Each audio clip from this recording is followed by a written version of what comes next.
በጌታችን በመድኃኒታችን በኢየሱስ ክርስቶስ ስም ሰላም፣ ጸጋ፣ ፍቅር፣ አንድነት በያላችሁበት ይሁንላችሁ እያልሁ መልካሙን ሁሉ እየተመኘሁ በምድር ዙሪያ የምትገኙ ወገኖቼ፣ ወዳጆቼ እንደምን አላችሁ? እንደምን ሰነበታችሁ? እግዚአብሔር አምላካችን የፍጥረት ባለቤት ስሙ የተመሰገነ ይሁን። እኔና ቤተሰቦቼ በጣም ደህና ነን። ክብር ለአምላካችን ለእግዚአብሔር ይሁን። ዛሬ ኤዲት ተደርገው ተቀርጸው የተቀመጡ ሊተላለፉ የተዘጋጁ ትምህርቶች ነበሩ። እነሱ እንደተዘጋጁበት ጊዜና ሰዓት መተላለፍ ይገባቸው ነበረ። ነገር ግን እንደዚህ አይነት ደግሞ ጣልቃ ገብ መልእክቶች ጊዜን ጠብቀው መተላለፍ የሚገባቸው ትምህርቶች ስላሉ እነዚያን ለሚቀጥለው ቀን ወይም ደግሞ ይሄ ላዘቦት ቀን የሚባል አለ አይደለ? ሰኞ፣ ማክሰኞም ረቡዕም ዝም ብሎ የሚለቀቅ እንደዚህ አይነት ጊዜ ተዘጋጅቶላቸው፣ ይሄኛው ግን የግድ እሁድን በተመለከተ የምንነጋገርበት ዕለት ስለሆነ ይልቁንም ደብረ ዘይትን በተመለከተ የምንነጋገርበት ስለሆነ እንግዲህ ደብረ ዘይት ምንድን ነው? ደብረ ዘይት ከየት መጣ? መጽሐፍ ቅዱሳዊ ነው ወይስ አይደለም? እንደው በውስጡ እንደዚህ የሚተረኩት ነገሮችስ እንደው ምን ያህል እውነት ናቸው የሚለውን ነገር በግልጥ ለመነጋገር እንደ እግዚአብሔር ፈቃድ እንግዲህ ዛሬ በፊታችሁ ተገኝቻለሁ። ታዲያ እንደ ወትሮ ሁሉ ይህን ፕሮግራም ለሌሎች ወገኖች መዳረስ በሚችልበት መንገድና ጥበብ እንድታዳርሱልኝ አደራዬ የጠበቀ ነው። ክብር ለአምላካችን ለእግዚአብሔር ይሁን። እንግዲህ ዛሬ ያው የደብረ ዘይት ዋዜማ ቅዳሜ ነው። ዛሬውኑ ማታ ተቀርጾ ዛሬውኑ ተለቆ ያድራል። ስለዚህ ነገ እሁድን አስመልክቶ ነው ይሄ ፕሮግራም የተዘጋጀው። ስለዚህ ከዚህ በዓል ጋራ ነው አሁን ቆይታ የምናደርገው። ምናልባት ስለዚህ በዓል ብዙ የተነገሩ ነገሮች አሉ። አንዳንዶቻችሁ የምላቸውን ነገሮች ታውቋቸዋላችሁ፣ ሰምታችኋቸዋል። ምናልባት ነገ እሁድም ይተረካል፣ ይነገራል። አንዳንዱን ተሳስተናል፣ እንዲህ ማለት አልነበረብንም፣ ይሄ ትምህርት የስተት ትምህርት ነው፣ ቢቀር ይሻላል እያሉ እየደበቁ ለማስቀረት የሞከሩበት ሁኔታ አለ። ነገር ግን አንዳንዶች ደግሞ ነው ትክክል ነው፣ ምንም የሚደበቅ ነገር የለም፣ አባቶቻችን ተገልጾላቸው የተናገሩት ነው፣ ስለዚህ እኛ ያንን እውነት ልንደብቅ አንችልም፣ እናምነዋለን፣ እውነት ነው ብለው ደግሞ በየዋህነት የሚሰብኩ አሉ። ስለዚህ በጥቅሉ እስካሁን ድረስ ቤተክርስቲያኒቱ የመጣችበት አሁንም ቢሆን ያለችበት ምን እንደሚመስል ከደብረ ዘይት ጋር እንግዲህ ያው ትንሽ ቆይታ እናደርጋለን እና ደብረ ዘይት ሲጀመር ምንድን ነው የሚለውን ነገር ደብረ ዘይትን በመጽሐፍ ቅዱስ እናገኘዋለን።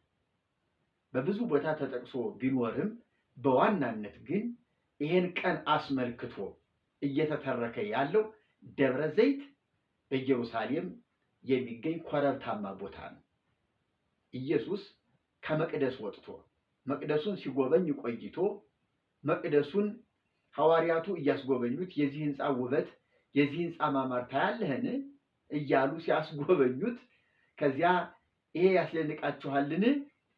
ድንጋይ በድንጋይ ላይ ሳይፈርስ አይቀርም ብሏቸው ነገሩ ወደ ውስጣቸው ገብቶ አስደንግጧቸው ምን ማለቱ ነው ይሄ ነገር ሊብራራልን ይገባል፣ ልንጠይቀው ተባብለው ያው ይከተሉታል። ወደ ደብረ ዘይት ተራራ ወደ ኮረብታማው ቦታ ሄደ። ከዚያ ቁጭ አለ። ደቀ መዛሙርቱ ወደ እርሱ ቀረቡ። መምህር ሆይ ያ ያልከን ነገር ምንድን ነው ብለው ጠየቁት። ይሄንን ቃል የማቴዎስ ወንጌል ምዕራፍ 24 ላይ ነው የምናገኘው። ምዕራፍ 24 ላይ እናገኘዋለን። እንግዲህ ምዕራፍ 24ን ጠቅልዬ ሙሉን አላነበውም፣ ግን እንደው ስሙ የተጠቀሰበትን ቦታ ብቻ ልጠቁማችሁ። የማቴዎስ ወንጌል ምዕራፍ 24 ከቁጥር 1 ጀምሮ ነው። ሙሉ ምዕራፉ ነው ታሪኩ ያለው። ሙሉ ምዕራፉ ስለ ምጽአት፣ ስለ ፍርድ ቀን ኢየሱስ ክርስቶስ የተናገረበት፣ እንዴት ዳግም እንደሚመጣ፣ ሁኔታዎች እንዴት እንደሚከናወኑ፣ የመምጫ ምልክቱ ምን እንደሆነ ያሳየበት ሁኔታ ነው ያለና ይሄ ክፍል እዚህ ዘመን ላይ ስናነበው እውነትም ከዚያን ጊዜው ለሐዋርያት ከተናገረበት ዘመን ይልቅ አሁን ያ እያንዳንዳቸው የተናገራቸው ንግግሮቹ አሁን ላይ በዘመናችን እየተፈጸሙ ስለሆነ ጌታ በደጅ ነው ማለት ነው። ግን ቤተክርስቲያኒቱ ከዚህ በተጨማሪ የምትለው ነገር አለ። እሱንን ከዚህ ቀጥሎ እናያለን።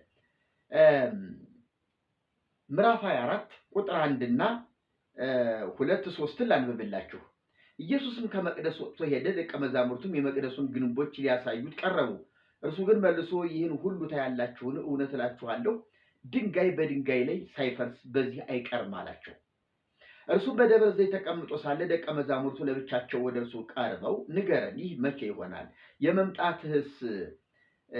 የመምጣትህና የዓለም መጨረሻ ምልክቱስ ምንድን ነው አሉት። ኢየሱስም መልሶ እንዲህ አላቸው፣ ማንም እንዳያስታችሁ ተጠንቀቁ እያለ ይቀጥላል ትምህርቱ። እንግዲህ ደብረ ዘይት የሚል ቃል እዚህ ላይ አግኝተናል። ወደ ደብረ ዘይት ሄዶ ይህን ቃል እንደነገራቸው እንመለከታለን። ይህንን አስመልክቶ ደብረ ዘይት የሚለውን ቀን አስመልክቶ እንግዲህ በኢትዮጵያ ኦርቶዶክስ ተዋሕዶ ቤተክርስቲያን በዚህ በዐቢይ ጾም ወቅት ላይ የጾሙ አጋማሽ ደብረ ዘይት የሚባለው ዕለት እንዲታሰብ አድርጋ ፕሮግራም አዘጋጅታለታለች። ስለዚህ ከዚህ በኋላ 1 ወር ጾም አለ፣ 1 ወር ተጾሟል ማለት ነው። ስለዚህ ከዚህ በፊት ስንት ሳምንቶች አልፈዋል እንቁጠራቸው። የመጀመሪያው ዘወረደ ነው፣ ከዚያ ቅድስት ነው፣ ከዚያ ምኩራብ ነው፣ ቀጥሎ መጻጉዕ ነው፣ አሁን ደብረ ዘይት ነው። አያችሁ፣ አሁን ደብረ ዘይት ነው። እንግዲህ እነዚህ የደብረ ዘይት ማለት የጾም አጋማሽ ላይ ያለው ማለት ነው። ጌታ በዚህ ቀን ነው ወይ ለሐዋርያቱ የነገራቸው? በጾሙ አጋማሽ ላይ ነው ወይ ጌታችን ለደቀ መዛሙርቱ ስለ ምጽአቱ፣ ስለ መጨረሻው፣ ስለ ዓለም ፍጻሜ የነገራቸው ቢባል ምንም ማስረጃ የለም። እንደዚሁ ሌሎችንም ቀናቶች መጻጉዕ፣ ዘወረደ፣ ቅድስት፣ ምኩራብ ከዚህ በኋላ ያሉትን እነ ገብርኄርን እነ ኒቆዲሞስን ሌሎችንም ቀናቶች ስትሰይም እንዲሁ ዝም ብላ ላድርገው ይሁን ብላ ራሷ ወሰለችው እንጂ በእነዚህ ቀናቶች እነዚያ ታሪኮች ተከናውነው አይደለም። ራሷ ዝም ብላ በራሷ ይሄንን በዚህ ቀን ላድርገው፣ ይሄንን እንዲህ ላስብበት ብላ ራሷ የሰራችው ነው እና ማናችንም እንዳንደናገር እንዳንዘናጋ እንጠንቀቅ። ደብረ ዘይት በዓል አይደለም። ደብረ ዘይት ኮረብታማ ቦታ ነው ስሙ። ዘይት የሚመረትበት የዘይት ዛፎች ያሉበት የዘይት ዛፎች እነዚህ ለዘይት የሚያገለግሉ ዛፎች ያሉበት የበቀሉበት ኮረብታማ ወይም ተራራማ ቦታ ነው እና አሁን ደብረ ዘይት አለችና የጾሙን ግማሽ በዓል አደረገች። እንግዲህ ደብረ ዘይት ብላ እኮ ጽላት ልትቀርጽ ትችላለች፣ ቤተክርስቲያን ልትሰራ ትችላለች። ቤተክርስቲያኒቱ ችግር የለባትም። ይሄ ነገር አያስጨንቃትም፣ አያስደንቃትም። መልካም እንዳደረገች ሃይማኖቷን እንዳስፋፋሽ ነው የምትቆጥረው እንጂ ሃይማኖቱን እንደገደለችው እንዳበላሸችው አይታወቃትም፣ አይሰማትም።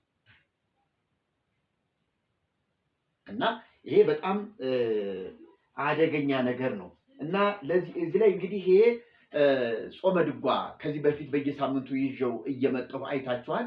ይሄ ጾመ ድጓ መጽሐፍ ደብረ ዘይትን ሰርቶታል፣ ዜማ አዘጋጅቶለታል።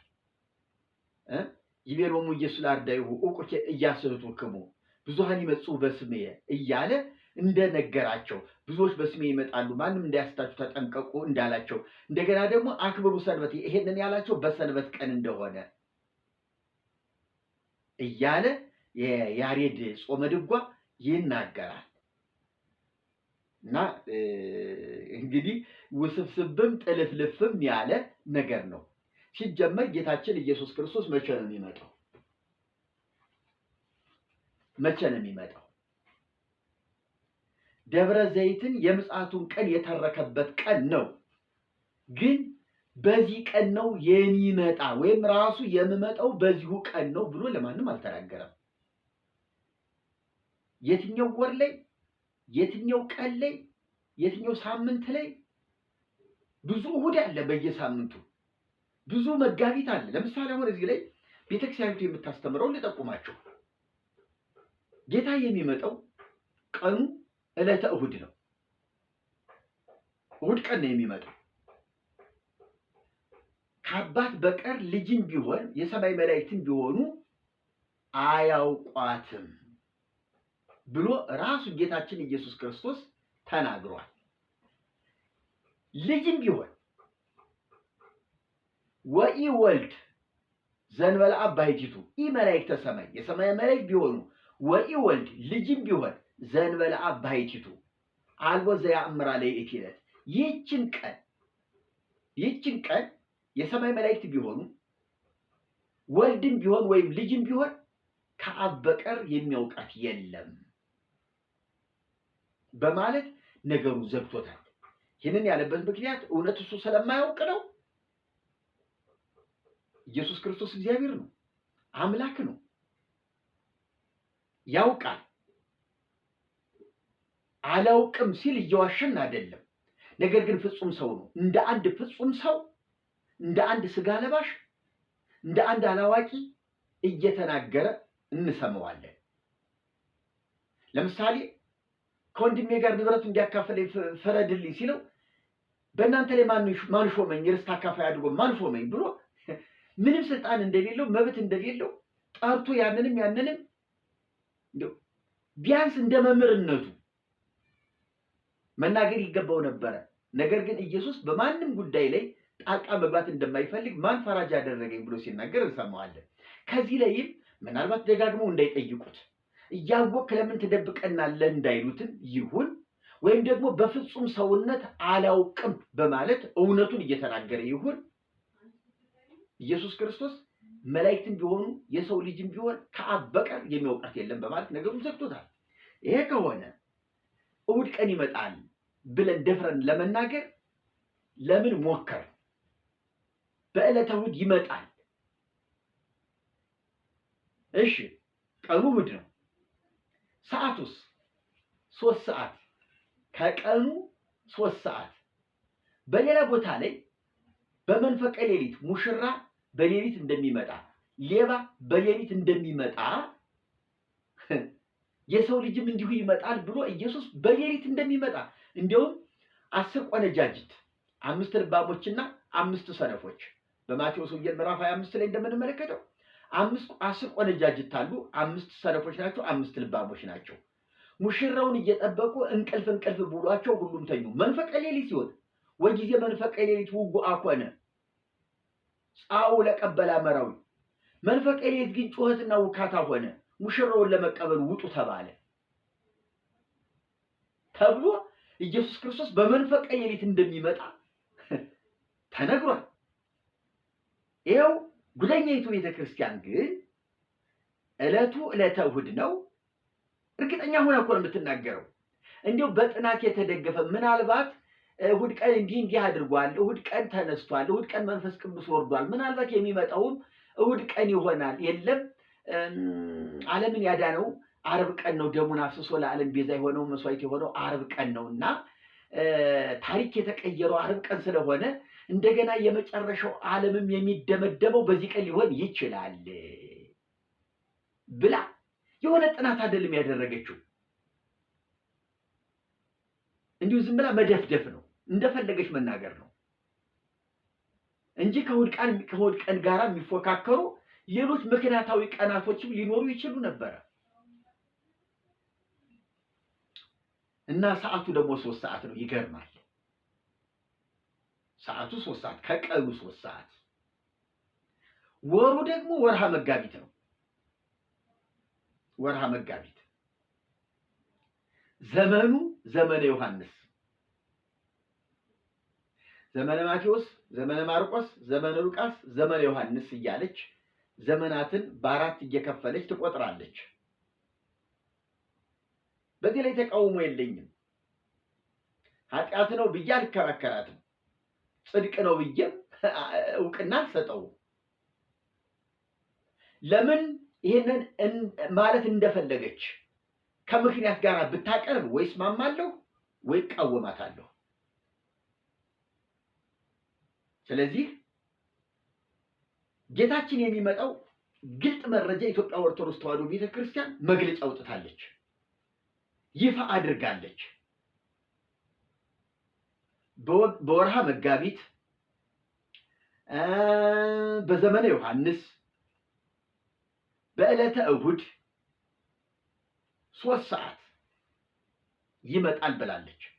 ስለዚህ እንግዲህ ክርስቲያኑ ሁሉ ምን ማድረግ አለበት? በማቴዎስ፣ በማርቆስ፣ በሉቃስ ምንም አይታሰብም። ኢየሱስ አይመጣም። በቃ በእነዚህ 3 ዓመታት ችግር የለም። ዘመነ ዮሐንስ ላይ ግን በተለይ ወርሃ መጋቢት ላይ መጋቢት 1ኛ ሳምንት፣ መጋቢት 2ኛ ሳምንት፣ መጋቢት 3ኛ ሳምንት፣ መጋቢት 4ኛ ሳምንት በአንድ መጋቢት ወር ውስጥ ወይ 3 ሳምንት አለ ወይ 4 ሳምንት 4 እሁድ አለ። እነዚህ 4 እሁዶች ከቀኑ 3 ሰዓት ላይ እንግዲህ ሰማይ መመልከት ነው። የሆነ ብልጭ የሚልም ታየ፣ የሆነ ነጎድጓድም ተሰማ፣ ምንም ተባለ። በቃ መጋቢት ካለፈ በኋላ ዘመነ ዮሐንስ መጋቢት ካለፈ በኋላ ከዚያ በኋላ ከ4 ዓመት በኋላ ነው እንደገና እና ቤተክርስቲያኒቱ ይሄን ያህል ተራቃለች፣ ይሄን ያህል ተፈላስፋለች። ሱባኤ ገብታ ይሁን እንዲሁ ዝም ብሎ እንዲህ ልበለው ተብሎ ይሁን አይታወቅም። ስለዚህ ይሄንን ትምህርቷን አምስቱ አዕማደ ምስጢር በተባለው ትምህርቷ ገልጸዋለች። በስነ ፍጥረት ትምህርቷ ላይ ገልጸዋለች። አክሲማሮስ በተባለው መጽሐፏ ገልጸዋለች። በልዩ ልዩ የትርጓሜ መጻሕፍቶች ሁሉ ገልጸዋለች። እና ቤተክርስቲያኒቱ በዚህ ሁኔታ ደብረ ዘይትን ታስተምራለች። ስለዚህ አሁን ነገ እሁድ በየቤተ ክርስቲያኑ ሊያስቀድስ የሄደ ሕዝብ በሙሉ በቅዳሴ ጊዜም ይሁን ጠዋት 12 ሰዓት ወይም ደግሞ ማታ ልዩ ጉባኤ ላይ ፕሮግራም ላይ ይሄ ነው ሲሰበክ የሚውለው። ወዮልን ምዕመናን፣ በዚህ ቀን ነው ጌታ የሚመጣው፣ ለፍርድ ነው የሚመጣ። ወዮልን በግራው አቁሞ እንዳይወቅሰን፣ ለነፍሳችን ምንም አላደረግንም፣ አላበላንም፣ አላጠጣንም፣ ለድሆች አልሰጠንም፣ አልሰገድንም፣ አልጾምንም። ወዮልን ወዮት አለብን፣ በዚህ ቀን መጥቶ ይፈርዱብናል። ሂዱ እናንተ ክፉዎች ጉባን ለዘላለም ለዲያብሎስ ወደ ተዘጋጀ የዘላለም እሳት ሂዱ ይለናል። ወዮ እያሉ ሞት፣ ሰቀቀን፣ እርግማን ነው የሚሰብኩት። በክብር በስሙ ያመነውን እኛን ልጆቹ የሆነውን እኛን ወደ መንግስቱ ሊወስደን በክብር ይመጣል። ወገኖቼ ጌታ ሆይ ና እንበለው፣ እንደ ዮሐንስ ማራናታ እንበለው፣ እባክህና ፍጠን እንበለው። እንደው እኛ ስለጸለይን አይፈጥንም እንጂ ናፍቆታችን ምኞታችን ቢሆን ና ነበር ማለት ያለብን።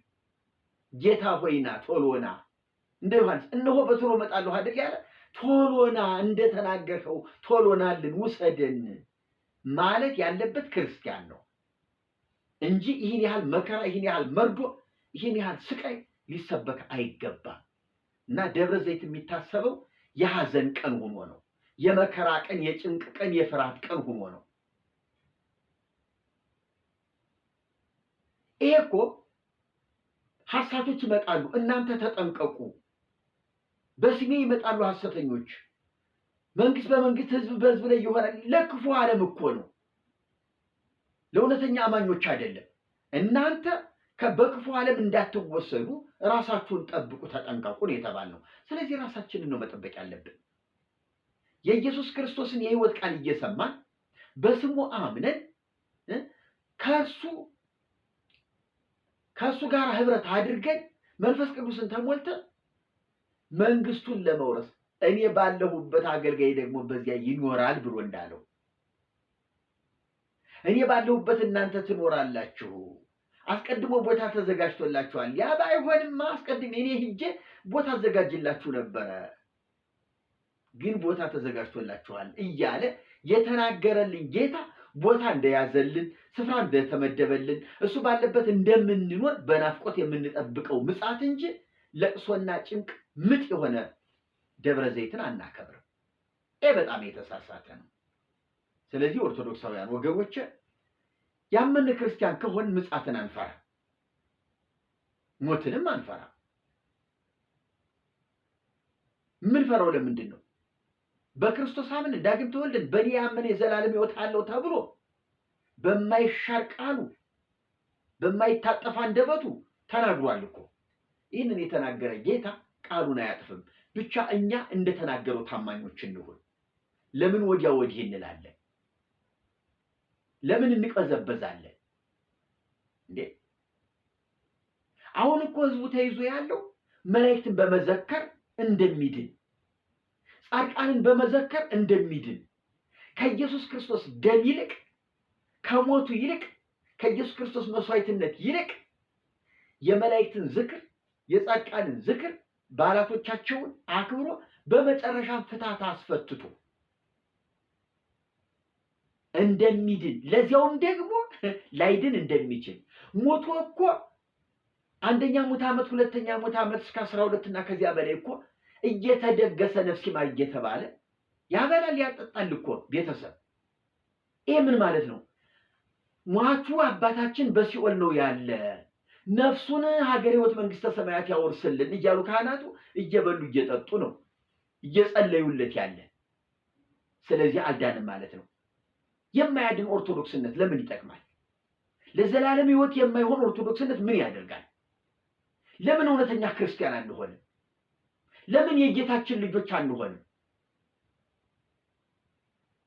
ስለዚህ ወገኖቼ ይሄንን አስተምሮ በትክክል መቃወምና መውገዝ ይኖርብናል።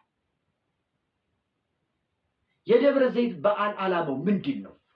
እሺ በዓሉ ደብረ ዘይት ብለን የምጽአት ቀን መታሰቢያ አድርገን እናክብረው። በዚህ ቀን አይመጣም ጌታ። የትኛውም ቀን ሊመጣ ይችላል፣ በየትኛውም ሰዓት ሊመጣ ይችላል። ሰዓቲቱ ደግሞ አትታወቅም። ዘመነ ማቴዎስ፣ ዘመነ ማርቆስ፣ ዘመነ ምናምን እንደዚህ አይነት ፍልስፍናም የለውም። 12 ወራት አሉን በኢትዮጵያ ትልልቅ ወራቶች። 13ኛ ጳጉሜን አለች። በእነዚህ ወራት ውስጥ በየትኛው እንደሚመጣ አናውቅም። ጌታ የዘመን ፍጻሜ የሚያደርገው የትኛውን ነው? ለምሳሌ ሀ ብሎ ዘመንንና ሰዓትን የጀመረበት አለ። ሰዓትና ጊዜ የጀመረበት አንድ ሴኮንድ ብሎ የጀመረበት እኮ አለ እኮ። ማታም ሆነ ጠዋትም ሆነ አንድ ቀን የተባለ 24 ሰዓት ብሎ ቁጥር የጀመረበት ቀን እኮ አለው ጌታችን። ስለዚህ ይሄ ቁጥር ደግሞ ፍጻሜ የሚያገኝበት ሙሉ ቁጥር የሚሆንበት ደግሞ አለ። ዝም ብለን እኛ በደመደምነው እኛ በወሰንነው ሊሆን አይችልም። ስለዚህ ጥንቃቄ እናድርግ። ዋናው ነገር በየትኛውም ሰዓትና ጊዜ ይምጣ እኛ ዕለተ ሞታችንን ብቻ በማሰብ እስከ ሕይወታችን ፍጻሜ ድረስ ሕያው አምላክን በማገልገል በተቀደሰ ሕይወት ሰውነታችንን ሕያውና ቅዱስ መስዋዕት አድርገን ለእርሱ ለአምላካችን እያቀረብን እርሱን ማገልገል ነው የሚጠበቅብን።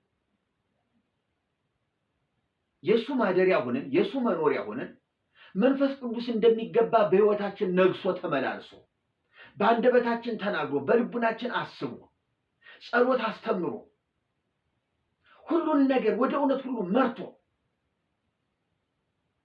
እኛን የገዛ መንፈስ ቅዱስን ተሸክመንና ተሞልተን በጌታ ፊት በቅድስና መመላለስ ነው የሚጠበቅብን።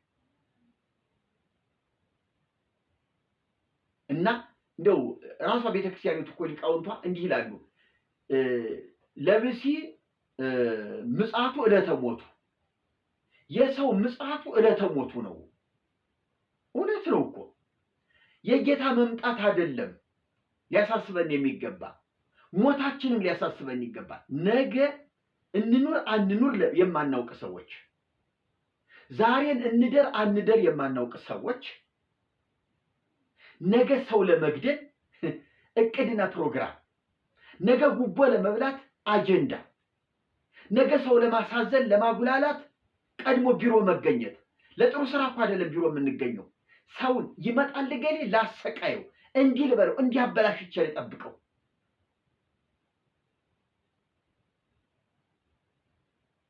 ስለዚህ አያችሁ ነገን የኛ እንደሆነ አድርገን እርግጠኛ ሳንሆን በዚያ ቀን ላይ ክፉ ለመስራት ግን እቅድና አጀንዳ ይዘን ከክፉ ሰይጣን ጋር ተማምለን እንወጣለን።